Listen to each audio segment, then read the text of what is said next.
Hello and welcome back to Neo Psychology of me, your teacher, Mr. Neo, the channel where I teach online psychology lessons for my wonderful students. Today we're carrying on with the attachment unit and we're looking at lesson 8, Ainsworth's strange situation. What made it so strange? What was the situation?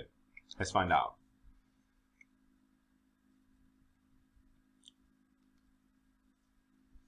In the last few lessons, we've learned a lot about the importance of having good attachments with our caregivers. But how can we test if an infant has a secure or insecure attachment with their caregiver? What would a secure or insecure attachment look like? And that's what today's lesson is all about. 3 learning objectives today. We're going to have a look at the strange situations procedures, have a look at the strange situations findings, and then we're going to discuss and evaluate Ainsworth's strange situation in itself. Let's get started on lesson objective 1, show comprehension and apply knowledge of the strange situation. Ainsworth worked with Bowlby on the development of attachment theory. Her particular contribution was to produce a method still used today to assess the strength of attachment between an infant and others. This method of assessment is called the strange situation. Now, Ainsworth is a little different to all the other main psychologists we learn about. Can you identify what makes Ainsworth so different to all the other psychologists we learn about in our textbook? Any ideas? The answer is she's a woman. What? A woman doing psychology? This is madness. No. All right, it's a woman, right? All of our studies in psychology, they've been quite gender biased. They've been androcentric, been focusing on the men, right? Let's have a look at some research that was done by Mary Ainsworth. The strange situation was developed by Mary Ainsworth in 1969. The aim was to be able to observe a key attachment behavior as a means of assessing the quality of a child's attachment to a caregiver. Let's have a look at the strange situation procedures. This is what they did.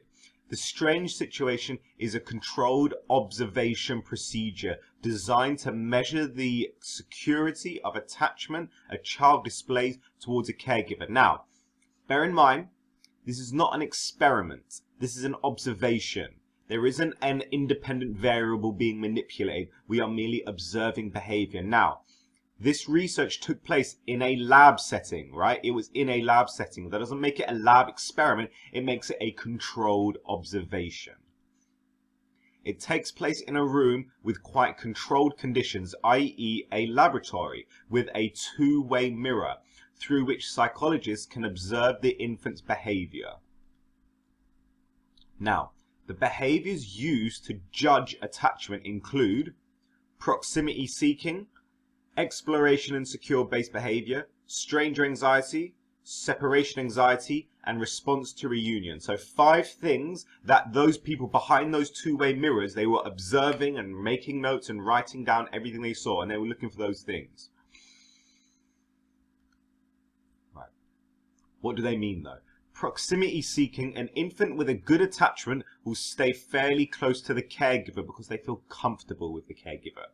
Exploration and secure-based behavior, good attachments enable a child to feel confident to explore the room using their caregiver as a secure base, i.e. a point of contact where that will make them feel safe. So a confident, secure baby will be happy to explore the room, but then come back to the mother to feel safe, okay? Stranger and separation anxiety we should be familiar with. One of the signs of becoming closely attached is a display of anxiety when a stranger approaches, or another sign of becoming attached to is to protest at separation from the caregiver, and then finally response to reunion with the caregiver after separation for a short period of time under controlled conditions. So we're going to see the mother's going to leave to test separation anxiety, and then when the mother comes back in, what's the baby's response on reunion? What's the infant's response on reunion? And that's going to be a key factor on whether we deem a child having a secure attachment or an insecure attachment. Right. The procedures has 7 episodes, each of which lasts 3 minutes. Okay? And those are the 7 procedures. I've made a little animation to display these, okay? In the beginning, a child and caregiver enter an unfamiliar playroom.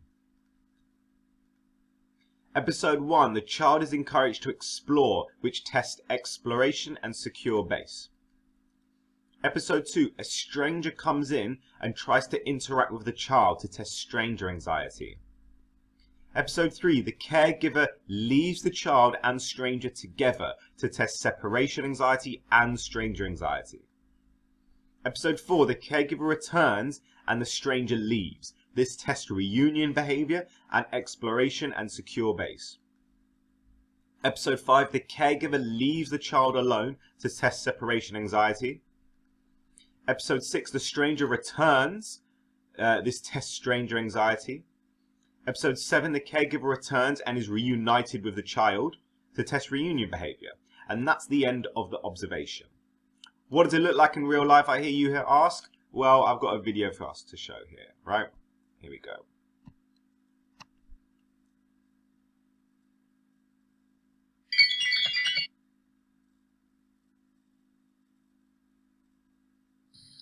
It is called the strange situation because, in fact, it is just that for the baby or young child. The child and the caregiver enter a room that has lots of toys and some chairs.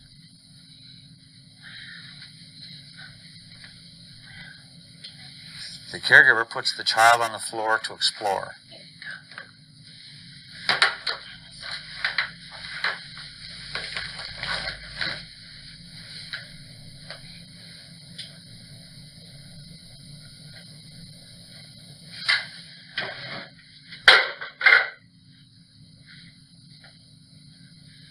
The angle at which we're seeing is going to be where the observers are going to be making notes for a two-way mirror, the same way they're going to record it as well. Is it a shape sorter? Or shapes? You can see signs of reciprocity there. Baby and mother are interacting in a two-way process.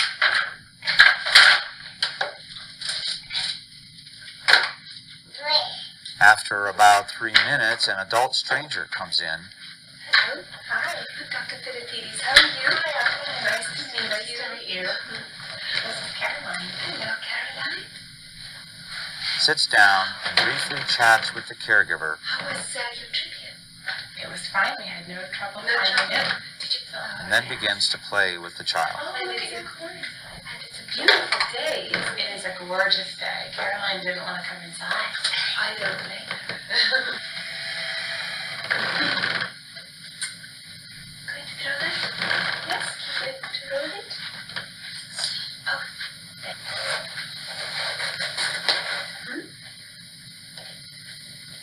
It's coming back to you. Oh, you kicked it. I kicked it. Oh, he wants ice cream. Or you want ice cream. Now, what's the next step? Hear that tap? It's a cue for the mum to leave now.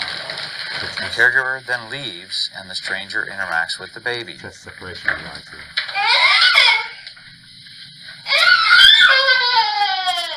Mommy will be back. Come. Come.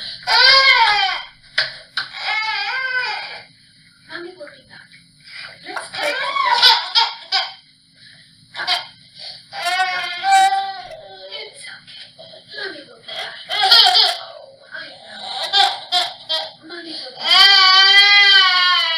It's okay. It's okay.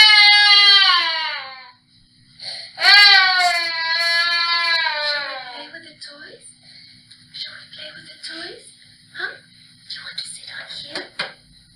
Yeah? Okay. Come on. Put 1 foot up. 1 foot up. And up you go. Now you're on a truck. Now you're on a truck. And you can push. Can you push? You want him to ride with you?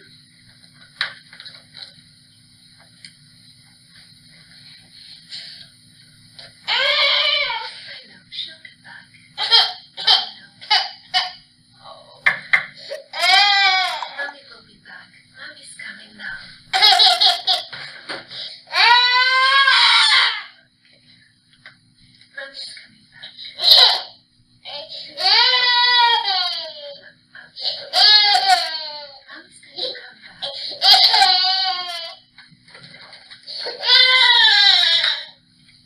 caregiver signals her return and enters.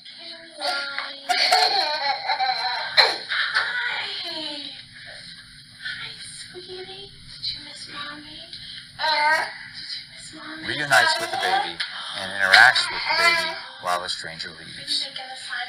Okay, note how she's easily consoled. She's not crying anymore, she's quite happy again. We can play with some toys. Let's play with some toys. Do you see a big dinosaur? That's what we know as reunion behaviour, okay? Let's see if we can find the tiger. I think we can find him.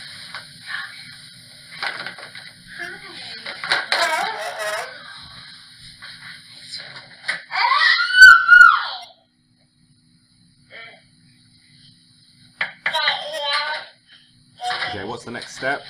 Now the mum After a needs to few leave the minutes, room. the caregiver again leaves. Okay, Caroline.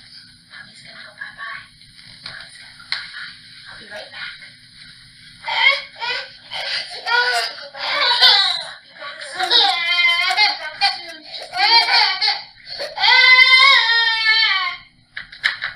This time, the baby is alone.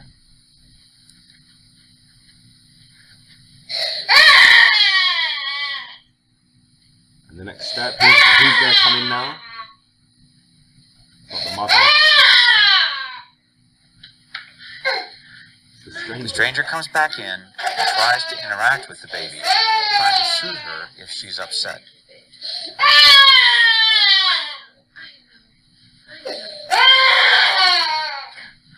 Mommy's coming.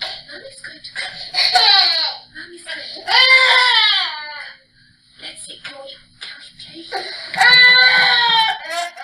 Finally, the caregiver returns. Oh, sweet. We have speeded up this procedure for this video. It normally lasts 21 minutes. Okay.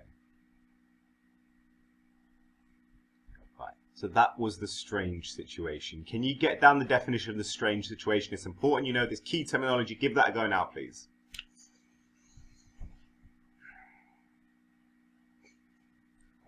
Right, pause the video. Otherwise, let's go through the answer. The strange situation is a controlled observation. It's not an experiment. It did take place in a lab setting, but it's not an experiment. It's a controlled observation designed to test attachment security. Infants are assessed on their response to playing in an unfamiliar room, being left alone, left with a stranger, and being reunited with a caregiver. Right, that was the procedure, okay? We haven't found out what any of that means just yet, but that was the procedure. The strange situation studies were used by Ainsworth to assess the quality of attachment to a caregiver. Complete the table below. On the left, we've got each of the 7 stages, what happened or what it tested, right? Pause the video, fill in your tables, give that a go now, please. Okay. Number 1, episode 1. The caregiver takes the infant into the lab room and they are left to explore. What does that test? Exploration and secure base. Step 2, what happens? It tests stranger anxiety, so obviously a stranger enters and approaches the infant. In stage 3, the caregiver leaves discreetly and the stranger interacts with them. What does that test? Separation anxiety and stranger anxiety. Step 4, the caregiver returns and the stranger leaves. This tests reunion behavior and exploration and secure base. Step 5, the caregiver leaves so the infant is alone. That is again testing separation anxiety. Who comes in now? Not the mother. It is the stranger enters and interacts with the infant, so stranger anxiety. And then finally the caregiver returns and greets the infant, again testing the reunion behavior. Okay. And those are the procedures of the controlled observation, that is, the strange situation conducted by Mary Ainsworth. Identify one thing you learned about the strange situation. Why do you think learning about this is important? We still use it today as a way of assessing whether someone's got a secure or insecure attachment. How does the strange situation apply in real life? Who is this information useful to? Why are we learning about this at all? Have you got any more questions? And there we go. That's the strange situation procedure. Let's move on to learning objective 2. Identify and analyze the strain situation, the findings. What did they find? What did they conclude? What we conclude from this research? Ainsworth et al. In 1978 found that there were distinct patterns in the way that infants behave. Attachment can be secure or insecure. Ainsworth identified 3 main types of attachment. Secure attachment, insecure avoidant attachment, and insecure resistant attachment. So there's 1 secure attachment and 2 types of insecure. Insecure avoidant and insecure resistant. Let's have a look at secure attachment. Those children explore happily, but regularly go back to their caregiver, proximity seeking and secure based behavior. They usually show moderate separation anxiety and moderate stranger anxiety. Securely attached children require and accept comfort from the caregiver in the reunion stage. So when they're reunited with the carer, they accept the caregiver being back and they are easily consoled. About 60 to 75% of British toddlers are classified as secure. Now, the majority of every population is securely attached. That is one thing that is found common. We've got 2 types of insecure attachment. Insecure avoidant and insecure resistant. The insecure avoidant attachment is as follows. These children explore freely, but they do not seek proximity or closeness, and they don't show secure-based behavior. They show little or no reaction when their caregiver leaves, so little separation anxiety, and they make little effort to make contact when the caregiver returns. They also show little stranger anxiety. They do not require comfort at the reunion stage. About 20 to 25% of British toddlers are classified as insecure avoidant. So after secure avoidant in Britain, the most common attachment type after secure is insecure avoidant. These kids, they're a bit rock and roll. They're a bit too cool for school. Like if they're sat there, the mum leaves, not really that fussed. Mum comes back in, okay, good for you. Stranger walks in, not too fussed, right? They don't show that. They don't show separation anxiety. They don't show stranger anxiety, and they show little comfort when they are reunited with the caregiver. The final attachment type that Ainsworth found was insecure resistant. These children seek greater proximity or closeness. They're quite clingy children than others, and so explore less. So they're less likely to explore a room. They're more likely to be clingy. They show huge stranger anxiety and huge separation distress and separation anxiety. But the key difference between the secure and insecure resistant is when they are reunited with the caregiver, insecure resistant, which is where they get their name from, resists the comfort when reunited with the carer. Okay, when the mum comes to pick them back up, they go, "No, I don't want you. You left me alone, and I don't forgive you." And they are not easily consoled. Around 3% of British toddlers are classified as insecure resistant. So if we think back to the video we watched with Caroline, what type of attachment type do you think she showed evidence of? So one would come to the conclusion that she's likely to have a secure attachment. Okay, you could see that she was quite confident to explore the room and play with the toys. When the stranger came in, she showed some levels of stranger anxiety, but not loads. But when the mum left, she showed high levels of separation anxiety. However, when reunited with the mother, she was easily consoled. She stopped crying straight away, and that is a key sign of a secure attachment.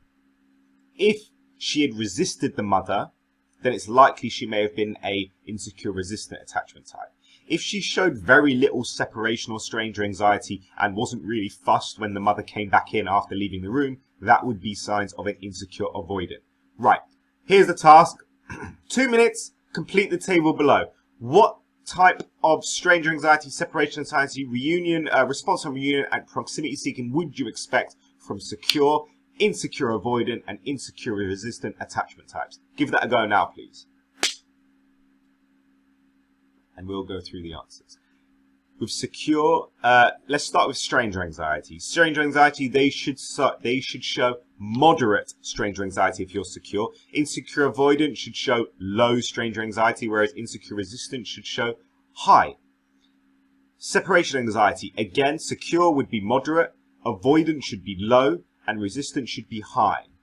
Response on reunion, secure should be accepting of the reunion. Insecure avoidant should be indifferent, not really fussed, all right? Whereas insecure resistant should resist. They should resist the response on reunion. Proximity seeking. With secure base, again, it should be moderate proximity seeking, wanting to be close to the mother, secure base behavior. Insecure avoidant show low proximity seeking. They don't need to be close to the mother. They're quite independent. They don't require the mother's attention or comfort. Whereas insecure resistant are very high in proximity seeking. They're very clingy children. So, application question AO2. How are we going to apply our knowledge, our AO1 knowledge, to an AO2 real life scenario? This is James's first visit to the childminder. James is a 1-year-old boy whose parents are both psychologists. They have decided to send James to a childminder so that his mother, Ruth, can return to work part-time. The first time James meets the childminder, Ruth introduces them and encourages James to play in the playroom. James explores a little but regularly visits Ruth. Ruth then leaves the room for a few minutes. James is upset when Ruth leaves and is wary of the childminder, but he is overjoyed when Ruth comes back in and accepts comfort readily from her. When James's father calls later to ask how the visit went, Ruth says, "Great, he's securely attached." Here's the question. Based on your understanding of attachment types, what did Ruth mean? Okay, what did Ruth mean? And then extension, why did Ruth judge James to have a secure attachment? Give that a go. 5 minutes. Apply your knowledge. Quote parts of the question in your answer. Okay, let's have a look. Question 1. Based on your understanding of attachment types, what did Ruth mean? Ruth was referring to Ainsworth's secure attachment when she described James as securely attached. Why did Ruth judge James to have a secure attachment? Ruth judged this because James displayed moderate exploration and high levels of secure-based behavior, moderate stranger and separation anxiety, and was happy at reunion. These are classic behaviors of securely attached children. Did you get that answer? You didn't write it down, did you? Disgrace.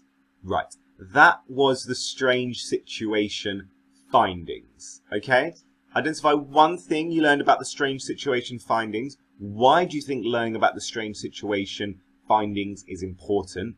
How does this apply in real life? Who is this information useful to? Think about those questions. Right. We've had a look at the strange situation findings. Can we tick it off? Yes, we can. Let's move on to the evaluation. Alright, evaluation. Here we go. What are some of the strengths and limitations of Ainsworth's strange situation? Right. There is support for the validity of this. Attachment type, as defined by the strange situation, is strongly predictive of later development. Babies assessed as secure typically go on to have better outcomes in many areas, ranging from success at school to romantic relationships and friendships in adulthood.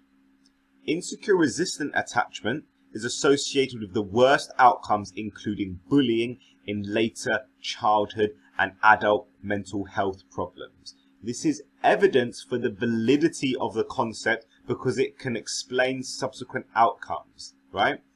These ideas are supported by the fact that other research supports these ideas of these attachment types because they found that they have been predictors of future behaviors. So there's support for the validity of these attachment types.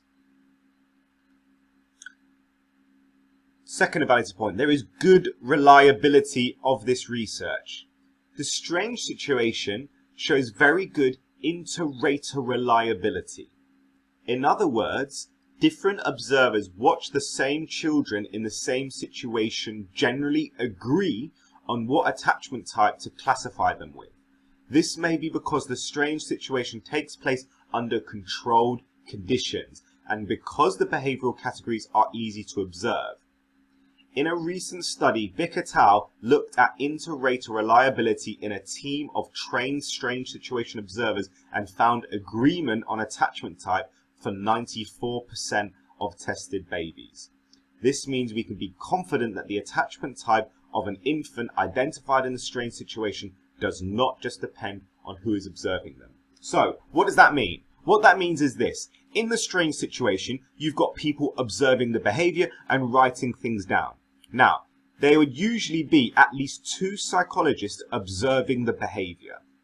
Now, if I'm observing something, I might observe one thing and I might interpret behavior in a certain way, right? And that might lack reliability if you've only got one person observing it. However, if you've got a second person observing as well, and what they found, what Bick et al. Found was the 2 observers in the research agreed on the attachment type 94% of the time, that shows that the findings were reliable. They are consistent. Okay? If you've got 2 people that are agreeing on the attachment type 94% of the time, that means it's got good reliability. High inter-rater reliability. Okay? The same way, if you think about you did an essay for your psychology teacher. If one of your teachers read it, marked it and gave it a score, that might lack reliability. If you gave it to your other teacher, they marked it as well and they gave it back to you and they gave you a similar, if not the same score as your other teacher, you would go, it probably is that score because both of them thought it was that. So therefore it's more consistent, it's more reliable, it's got higher inter-rater reliability. Okay? Or inter-observer reliability. So it's good reliability. It's highly reliable, this research that was conducted by Ainsworth. However, the test may be culture bound. There is some doubt about whether the strange situation is a culture bound test, i.e., it does not have the same meaning in countries outside of Western Europe and the USA. This is for 2 reasons. First, cultural differences in childhood experiences are likely to mean that children respond differently to the strange situation. Second, caregivers from different cultures behave differently in the strange situation. For example, Takahashi in 1990 noted that the test does not really work in Japan because Japanese mothers are so rarely separated from their babies that, as we would expect, there are very high levels of separation anxiety. Also, in the reunion stage, Japanese mothers rush to the baby and scoop them up, meaning the child's response was hard to observe. So there are cultural differences. Bear in mind, Ainsworth, she was an American, okay? She grew up in Western society. There are cultural differences in every single country. Just because one culture, so Ainsworth is coming from a Western American society. If she deemed, well, this is what is deemed secure attachment, this is what is a good behavior, and insecure are all bad behaviors. Now, this is her coming from her Western perspective. Maybe in another country, they might promote more independence. They might go, actually, I would prefer my baby to have a more insecure, avoidant attachment type where they're not so overly dependent on the mother and they cry every time I leave the room.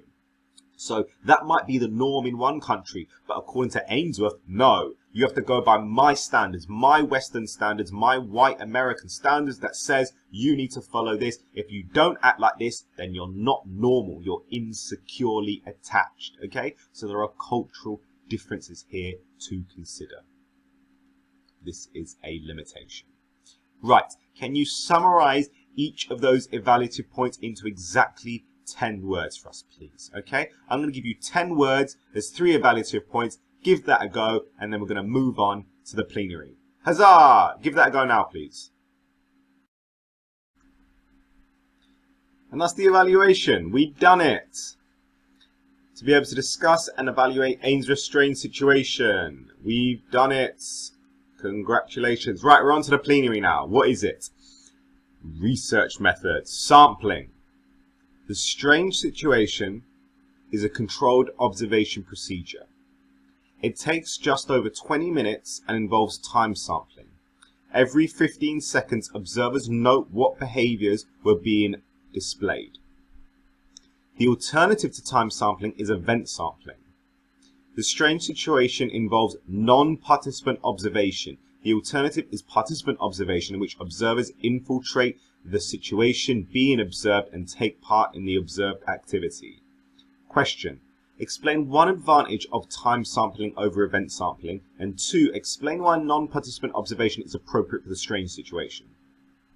Write your 2 answers down for those. We'll go through them now. Pause it and actually answer them. Don't always rely on me to give you the answers.